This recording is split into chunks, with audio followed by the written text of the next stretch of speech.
Hey guys, welcome back to another episode of Tea Talk 2.0.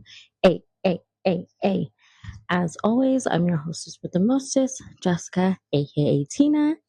Today's drink of choice is an orange dream from Soda Rush. This drink has the white low calorie monster base, and it also has orange, vanilla, and coconut milk. And I haven't had any caffeine today thus far, so this is my first sip of caffeine for the day. It's hard to get that SMR. It's hard to get that SMR through a straw, but this is really good. I thought the orange that they put in there was like an orange soda, but it kind of tastes like orange juice. I should have asked what it was. I mean, I like both. It's fine. And can we just take a second to appreciate this shirt? My shirt, if you're watching the YouTube video, or if you're not watching the YouTube video, you're only listening, my shirt that I'm wearing says horror movies and chill, and it's got Ghostface on it. Dude, I got this shirt at Five Below. Was very impressed that they had this, and of course I had to put it on. So freaking cute. I'm getting a head start on all of the spooky season stuff, apparently. So how's everybody's week been? I usually listen to my episodes quite a few times after recording, while editing, before posting, and all of that. And I could not get myself to like really listen to my last episode, because when I recorded that, I had just found out that morning that one of my very good friends passed away. And so I don't know if you could tell, but my spirits were really, really low that day. And I tried to push through just so I could get an episode done. But it was really hard, and it's been a week now, and it's just been a lot of processing. This person was someone who was very close to our family. He was pretty much family, and so losing him was a big loss, and not just to me, but to a lot of people. And I just been giving myself time to grieve. I'm not trying to get emotional, but I've just been giving myself some time to grieve, and maybe not in the healthiest of ways, but I want to say that I feel better knowing, but it brings me a little bit of comfort to know that while he was living, he lived a life that everyone was proud of. You know, he was a good person, never spoke badly on anybody, and you know, they were all saying that we should live more like him, and we definitely should. I'm sorry, I'm not going to be able to, but I wish I could.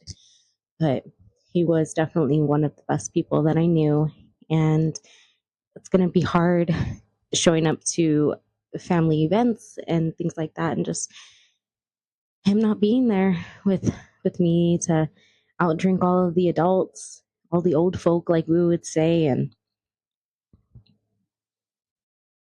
I just know that my memories of him are all good, and I don't think that's anything more than I could ask for. So I kind of want to dedicate this episode to Bubba. Just the person that he was is a person that I aspire to be. And just, he was always a good reminder to live life graciously and to be kind to everybody. And he always has a smile on his face. And I am always going to remember him that way. So, love you, Bubba. And this episode is for you. Okay.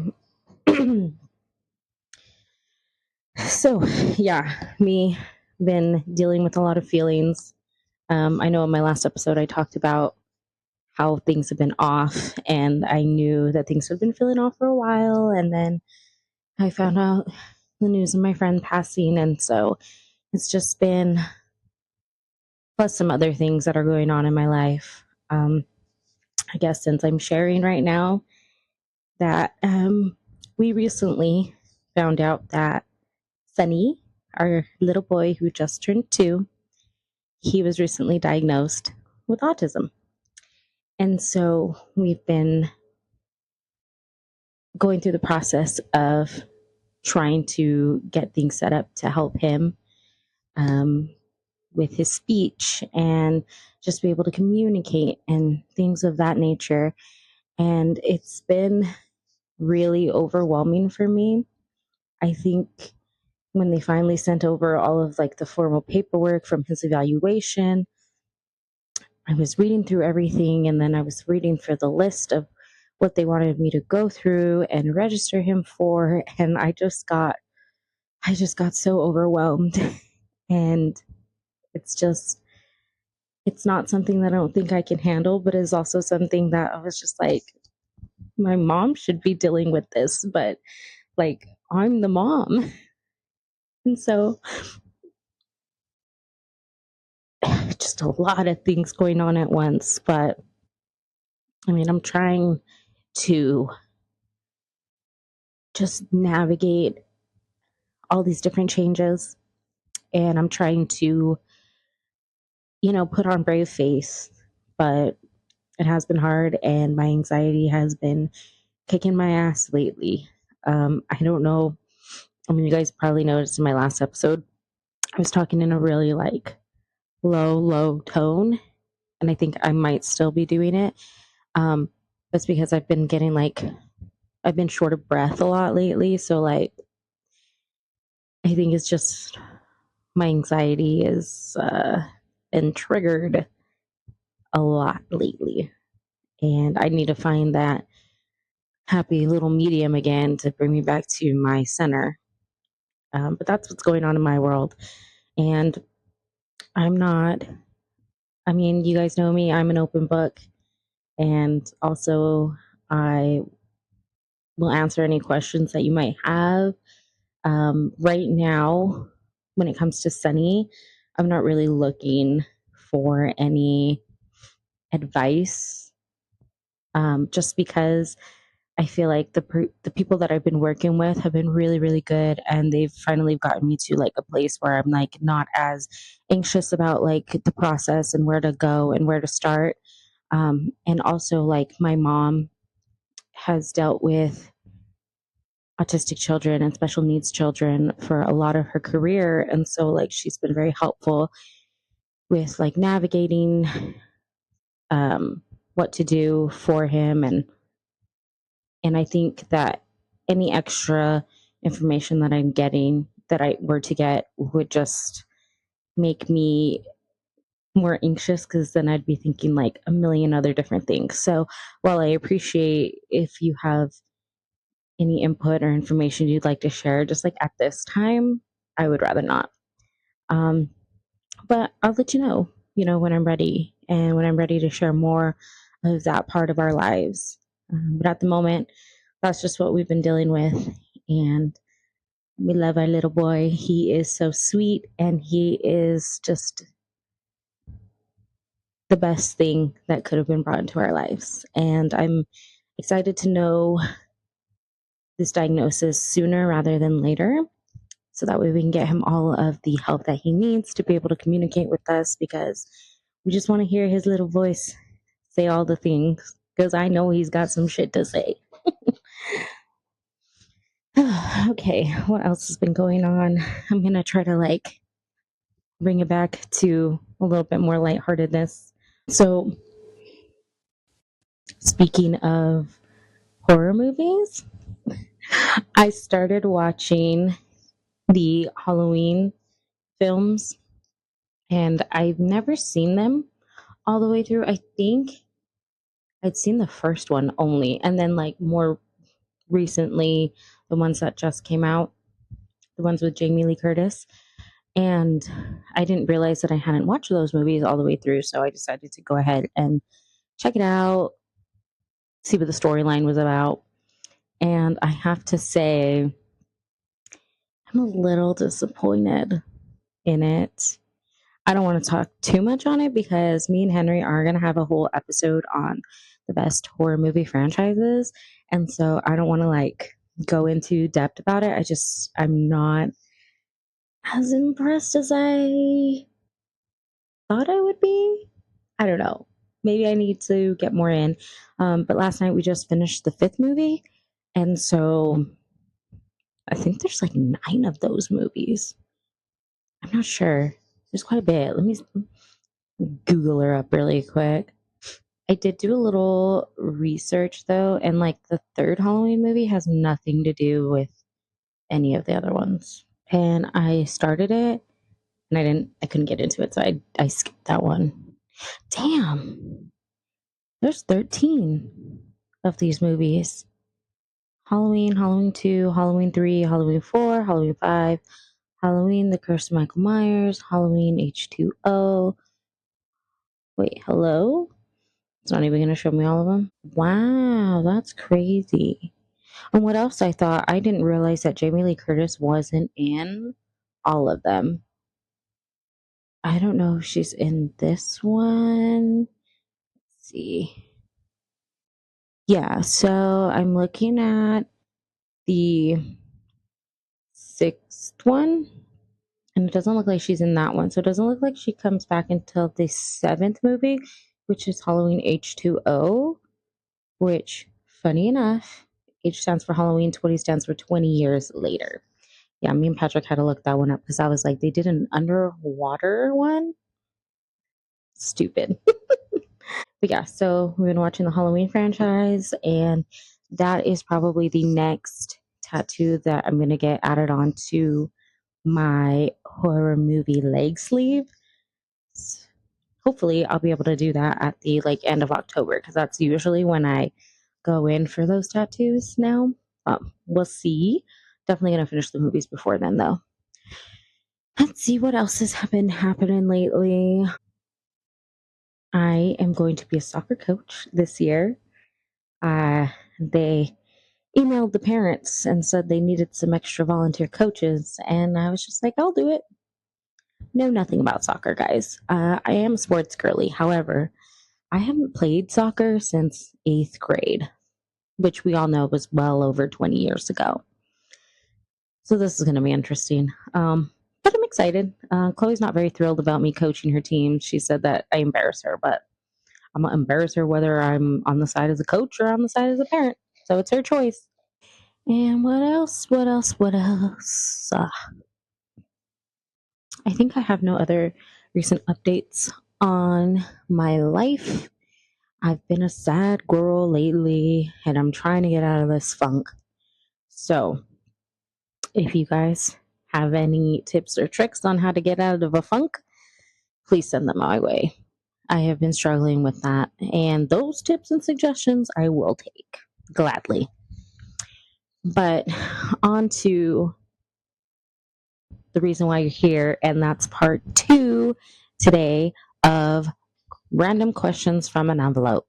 Sorry, I don't have a cooler name for this series, but we're going to go ahead and continue polling random questions and me answering them for you. Remember, these answers are just the ones that come the top of my head. And so they're, I guess, blind reactions. Yeah, these are my blind reactions to these questions. It's also been like over a week since I stuffed this envelope, so I don't remember what questions are in here at all. But I did not put the ones that we've already answered back in here, so here we go. All right, first question for today is, what's something you're incredibly bad at but love to do anyway? Hmm, something I'm really bad at but I love to do anyway. See, the thing about me is I'm like a jack of all trades. So, like, I know how to do a little bit of everything, but I'm not like a master of like one skill. So I can't really, and if I'm not good at it, then I won't do it. I don't know. Maybe editing videos. Like I'm not the best at it, but like I'm a work in progress. But I love to do it. I mean, I'm sure there's like other easier ways to do these things, but I do it the way I know how to, and that's that. Solid answer. Okay. What's something that makes you unique? I don't know if it makes me unique or dumb, but my willingness to tell the truth about everything. Um, I think when people say that they're an open book, they don't, well, they tend to leave out a lot of like the details of situations and conversations where with me, I'm like, this is what this person said, and this is how I responded, or this is what I said, and this is how they responded. Like, and I'm word per word. So it's like, if I'm going to tell you a story, I'm going to give you every detail I can. And if I mess up on it, it's not because I'm trying to hide a part of the story that makes me look badly, maybe. It's just something that I genuinely forgot or slipped through my mind. So, something that I think makes me unique is that I'm able to put all of the information out there, whether it makes me look bad or not, or whether it makes me look good or not. I don't know. You know what I mean, though. Um, because I understand that I am also human and I make mistakes. And sometimes I say things that I probably don't mean or don't mean anymore. And so I just need to, I think as long as I'm able to acknowledge that, then I have nothing to be shameful for. So if that makes any sense, that felt like a ramble. But I want something fun. Give me a fun question. What's your favorite way to celebrate milestones or achievements? Okay, that is a good question. Of course, in the age of social media, I love to post milestones and achievements on my personal social media pages. And it's not to gloat or to brag or anything of that nature. It's because when I look back, like I've had Facebook for like 12 years now, and some things come up on my memories that I'm just like, ugh, cringe. But a lot of the time, too, things will come up that I completely forget about. And I think it's important to celebrate all of your wins, whether they're huge or whether they're small, because no matter what, I think that as long as they feel big to you, then you should be able to celebrate them. And posting online is one way that I do that. Um, I like to share my success because I know other people can see it and maybe it'll be motivating to other people as well. I think being able to post on social media has been a good way to look back also on what I've achieved and how far I've come with a lot of things in my life. So, but always pictures of everything because pictures will be forever, and I love looking back at them. So, yeah, that's how I feel about that. If you had an hour left to live, what would you do? Hmm. Maybe I get schwasty pants because then I wouldn't wake up with a hangover.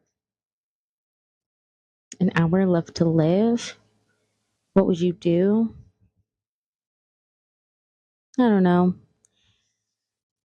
I'd probably just spend that last hour with, I'd want to spend that last hour in a room full of people that I love and that love me, like genuinely on both sides. Just eating good food, drinking good drinks, and talking and laughing. And I feel like that would be a good way to spend limited time. Yeah, that's what I would do. Okay. What's one habit you wish you could break? I wish that I could start something and like stick to it. Because I don't know if I have like ADHD or something, but I'm always jumping from project to project to project. And it's not that like I get bored of it, but it's like you have these hobbies and you have these passions. And it's like once you really get into them, and then people are like, oh, well, you should start doing this, you know, to make money, or you should, just make a profit from this. And it's like, oh, yeah, you're so good and you're so talented at this. Like, you definitely make money. So, like, for example, my chalkboard stuff, I loved making chalkboards for like my friends and close family. And once I decided to go ahead and bite the bullet and create a business with it, it stopped being fun. Like, I was getting so many like cool inspo pictures to do, and like I did some really neat designs that I wouldn't have done necessarily before, probably, but it just wasn't fun. Like having a timeline, having to like communicate with people, like it, I don't know, it just became something I wasn't passionate about anymore because it became a job. And I think once like your hobbies become a job, it can kind of just take the fun out of it sometimes. So, and the fact that it it was just a hobby to begin with when I already have like a full-time job, a part-time job, I think that's what made me less interested in doing it, because I would just do it in my free time before. Where when I wanted to do it as a business, it became more serious, and it became more like I really want everything to be perfect, for my clients. Um, so yeah, I wish I could just like start something and stick to it and not lose passion for it. I think that's really, really hard in a world that's constantly moving and constantly evolving, and with people who see what you're doing and might do it better. You just start comparing yourself to people, and um, it just gets difficult. But I really wish that I could just have more confidence in myself to keep doing what I like to do and not lose the passion for it, basically. What's the best way to spend a rainy day? I love to put on a cardigan, get a comfy blanket, and just watch movies. Now, I know I said before that I always fall asleep during the movies, but rainy weather movies is like a different type of vibe. And I just like to be at home and be cozy and like just like to snuggle and be in like some sweatpants. Like, that's the best way to spend a rainy day. It always rains when I have to go to work. Then I don't get to be at home. How do you handle feelings of envy or jealousy? So I don't feel like, now that I'm a little bit older, I don't feel like I get as envious or jealous of people very easily. Um, I think before, as far as jealousy got, with my significant others, it had more to do with like a respect and a boundary and communication issue that wasn't addressed properly in my relationships. And so that did lead to a lot of jealousy on my end. Um, and I can admit that, I've been a jealous person before, but I don't think, I don't live in my brain. I don't think that I'm the best of the best, even though like I joke with everybody that like, Patrick found the best one that he's ever gonna get. Like he's not gonna get better than this. I joke about that all the time, but what really it is just I'm more confident in myself and aware of who I am. And so it's like if anybody were able to take him away from me, then I wouldn't fight that person, because they were able to take something that I never really had, I guess. That was never really mine if he was that easy to take, if that makes any sense. Um, I don't really have any feelings of like envy towards people either, as far as like, I feel like I'm a girl's girl.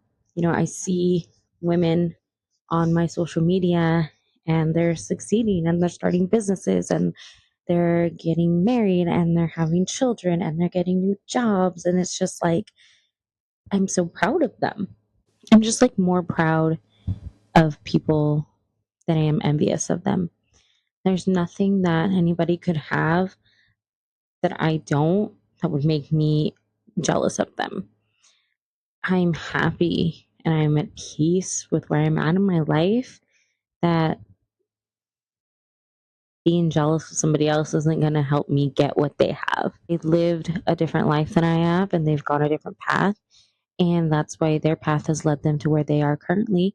And mine has led me to where I am. And so there's no reason for any like hate or jealousy or anything like that, because we're all where we're supposed to be. And if we're not happy with it, then if I'm not happy with where I'm at, I'm going to make changes to better myself. And I don't think it's feelings of like jealousy but more like motivation. So if I see other women succeeding, mostly women succeeding, then I'm motivated by it. So I think women are so powerful and wonderful, and I have no reason to be jealous of anybody. You know what I mean? Like, not in a I'm great all on my own, but you know what I mean. How do you handle criticism or feedback? I always ask for feedback in like a work environment, because I always say, like, if I'm not doing something right, I'd like to be told so that way I can change what I'm doing and be successful at it. As long as it's constructive criticism, I'm not upset with it. And I always ask people for feedback. And I think it's important, because if you continuously do things the way that you've been doing them and they're not necessarily the best way to do it, then you're going to stay at a mediocre level where you could be, a lot more successful. Now, tone when you're giving feedback and criticism is so important. And that's what I think people need to realize, is that criticism and feedback are not bad. It's the delivery of the feedback. That's what's important. So practice your tone and your communication styles with people. And I think like everybody could use some good feedback and criticism, constructive criticism. What is the longest you had feelings for someone? Okay, someone that I've been in a relationship, the longest I've had feelings is definitely Patrick. I've never liked anybody. I mean, he's the longest relationship that I've had. So obviously him. I know with Gina, we talked about an ex that I had feelings for a really long time, even after the breakup. So that was pretty long. And then there was another guy who I used to call him I used to call him the one that got away. And we never dated. It was nothing serious or anything like that, I guess. I just had the hugest crush on him in eighth grade. And I remember every single time that I was single, he was not. And every time he was single, I was not. Anyway, what I'm saying is that guy and I never really got a chance to have a relationship or anything of that sort. And so I always said that he was like the one that got away. And, I just always had like the biggest crush on him. And I always thought one day we would end up together, but it never happened. And it is what it is. Okay, because my mic died, I'm skeptical about continuing to record, but I'm gonna answer maybe one or two more of these. Okay, if you could witness any event, past, present, future, what would it be? My first thing that came to my head was like a concert. I'll do one of each about past, present, and future. Okay. Something I could witness in the past would be, I think it would be me being born. or like me, like as a baby coming home or something like that. Because I always think of myself as like a parent, and then I wonder like how my mom was with us, or like more specifically me, I guess, because of the relationship that we have now. It's like I don't see her as a very like nurturing kind of person, and so I'm very curious how she was with me as a baby. Like, I'm sure she wasn't like mean or anything. It's just like, I don't know. I don't know. If you get it, you get it. Okay. Present. I want to go see Kaylani in concert.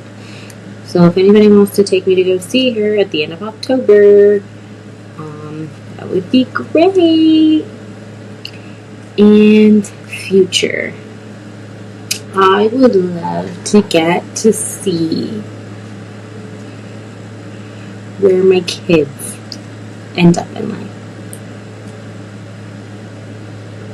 I would love to know if they get married, if they have kids, if they choose to be by themselves, what kind of careers they choose, what kind of people they are. That's what I want to see. It's not really an event, I guess, but I just would really love if I could see now where my kids end up in the future. I think that would be really cool. I don't know, should I do one more? Okay, I think this is a really good one to end things on, and it's gonna be, how do you cultivate positivity or optimism in your life? And I feel like saying, you have such a good life, you have so many things to be thankful for. I think when people tell you that, it kind of disregards your feelings a little bit. So I think the way that I can cultivate positivity would just to be letting people feel what they feel when they feel it, and letting them know that their feelings matter, and it doesn't make them weak, and it doesn't make them any less of a person. If anything, being able to show those real and raw emotions makes you a better person, in my eyes. And so, live through the hard emotions, grieve when you need to, and then when you're ready, take a step back and you can really appreciate how beautiful a lot of things are. And I think that's kind of where I am at the moment. I'm just needing to take my step back and just remember and appreciate all of the things that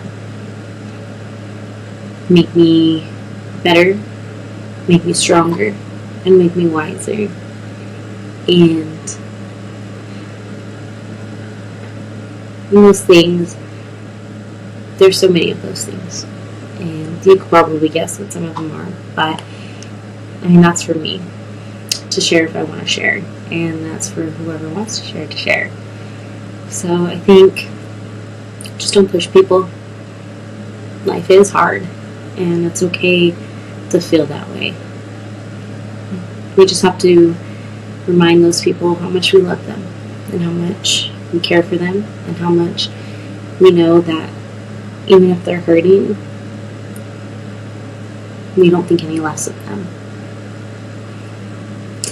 And I also think this is a good way to end the month of September. This will be my last episode for the month of September. And all month we have dedicated episodes to the families of suicide victims. It should not be taboo to talk about mental health, and something that we should be teaching our kids is that what goes on in their head really, really matters, and it affects not just them, but other people. And I know that I wanted to share with you guys an entire episode about spreading awareness for suicide, but I didn't feel like I'm educated enough to share all of the statistics and things of that sort. So what I did want to share with you is my own personal testimony, I guess you could say. This is something that I wrote, and again brings me back to those Facebook memories. This is not necessarily an achievement at the time that it was posted, but it certainly is now at the time that I'm rereading it because of how different my life is now. And I wrote this on September 13th, 2020. So I'm going to go ahead and read that to you guys. September is Suicide Awareness Month, and I contemplated back and forth about sharing my story. I know this town is small, and you all know who I'll be referring to, but at the end of the day, it's my story to tell. A lot of you know that last year was a really hard year for me. Right from the beginning of the year, I struggled so hard with my second miscarriage. I was struggling with my self-esteem and my physical appearance, and I was also going through some awful problems in my marriage. My anxiety and my depression seemed to be at an all-time high, and I felt like I was trapped in a bubble of just pure sadness that I just couldn't get out of. I felt like I had changed. I was moody all the time, just completely unhappy with everything, and along with sadness, my heart was full of anger. I felt like such a hateful person. Then a year ago, I got into a fight with my husband so bad that I punched a mirror out of hate and aggression and hurt my hand pretty badly. It was that night I knew that some things needed to change. That night, I left a toxic relationship, one that made me feel crazy and guilty 95% of the time, right from the beginning. One that made me so tense, one that made me feel so small. And leaving was hard to do because I felt like a failure. I felt like I was throwing away my family and that I was just giving up. I felt like I needed to do more and try harder and be there for someone who had his own problems. Because that's what you're supposed to do, right? Be there for your partner and help them through their struggles. But I didn't feel like I had anything left to give. I felt like all of the love I was giving was being taken for granted. And I felt broken because all I've ever wanted was a family of my own. Things did not get easier. For months and months after I left, I struggled. I was belittled by someone who was supposed to be the one person in this world to love me. I had to deal with middle-of-the-night phone calls that left me bawling because he made me feel worthless. I struggled with making difficult decisions as a mother that didn't want her 2-year-old to be around someone who was beaten and unstable. I also dealt with the hurt of the father of my child not wanting to spend time with his kid because being with her reminded him too much of me. And I dealt with someone threatening to take their own life because of the choice I made to leave. And I suffered and cried and dealt with so many things like this because I felt like everything was my fault, because it kind of was. And I felt like every bad decision I had ever made before justified all of the awful things and pain I was going through. Needless to say, I was drinking a lot, and it was definitely sad drinking. There were nights I sat in bed and just had this huge pain in my chest, and all I did was cry. I cried and just wanted to know this feeling would end. I felt like a speck of dirt. I felt like I would never be able to move on, and I didn't want to deal with that pain. I didn't want to deal with that agony. I didn't want to deal with any of it. Last year, I contemplated ending my life. It was the one time I thought about doing it and didn't think about any of the consequences. All I remember thinking is, I would rather see the end of the road than feel this way. I reverted to self-harm, and it just made me feel numb. I went through my days doing what I had to do to get things done, but I was never happy. And my ex knew what I was doing and told my mom. And one night, my mom sat with me, and I just felt shame. But she also helped me and reminded me that I couldn't hurt myself because I had Chloe. I love my daughter with my whole heart. But after everything had happened, I just felt like I was going to fail her. Thank God my mom gave me that reminder because I didn't want to leave my daughter in a world by herself. A little girl needs her mom, And in that moment, I chose her. I chose to fight for my life so I could be there for her. Things didn't magically get better right at that moment. I've still had to deal with difficult situations, and I've still shed some tears along the way. But what I can say is that I'm so grateful I chose not to end my life. I think back on the last year and I think about all of the amazing friends I've made that helped me and supported me along this difficult road. I think about all the ways Chloe has blossomed and all of the laughs and love we've gotten to share together. Think about how loving and caring Chloe has grown to be. I think about how much I've done for myself. I've learned to really love myself again. I find myself singing in the shower and feeling creative again. I don't find myself hiding in the corner around people and making myself small just so others can feel better about themselves. I have gotten to be around old friends that I miss so much, and I have gotten to spend more time with my family who have been so supportive and helpful while I started over. I am thriving in so many aspects of life, and I haven't felt this way in so many years.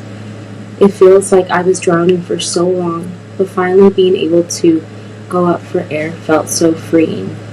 And it makes me happy knowing that my daughter gets to see her mama be genuinely happy. A year ago today, I would have never imagined my life the way it is today. I was promoted at work. Chloe and I have a new home and a new reliable vehicle. I am with someone who doesn't make me feel like I need to be anything but myself and accepts me for everything I am and everything I have gone through. I surround myself with people who bring me constant laughter. I don't drink as much, but when I do, it's not because I'm sad. I'm sitting here writing this, and I just think about how truly happy I am. And it's easier to remember that bad days are just bad days, not a bad life. And I'm looking forward to my future and all of the memories and special moments that are waiting to be made. And I hope that sharing my story and my trials will help anyone who may be going through their own silent struggles. Just know that this world is so big and you were never alone. It gets better. I wrote that in 2020. So it's been about 4 years now. And if I thought about all the things that I had then that I would have missed out on, I can't imagine thinking about all the things I would have missed out on in the last 4 years.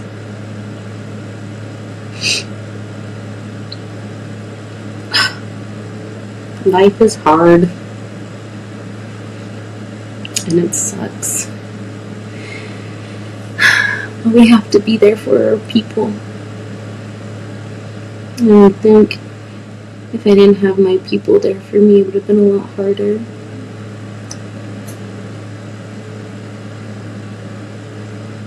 And I'm so thankful for the life that I have and the life I get to live and all of the people that I've met along the way. And I hope that this message goes to somebody that needs to hear it, or maybe never thought about it before, and can help people who are close to them. I just think we need to have better conversations about mental health and struggling and our issues, and not make each other feel so badly and make it a competition of whose problems suck worse. Because we're all human. We're all living the same life on earth. So why not just be kind to each other and be there for each other? And I think that's what I want to end this episode with, is just remember to be there for your people. Be kind to strangers. And don't forget that you're in this world because you belong here. And it's never too late to figure out who you're meant to be or what your purpose is. Life is not a competition. We're all going to the same destination. Let's just lift each other up and help each other out. And I think it'll make the journey a lot smoother for a lot of us. And with that is all the tea I have for you today, friends. Remember to like and subscribe. This podcast is available everywhere you can get your podcasts, and the video version is always available on YouTube. Remember to go and interact with any of my social media pages. I try to stay active on Instagram, so message me, reach out to me, comment on videos, and we will talk to you next time. Have a great day, have a great week, and remember, you are loved. Bye, guys.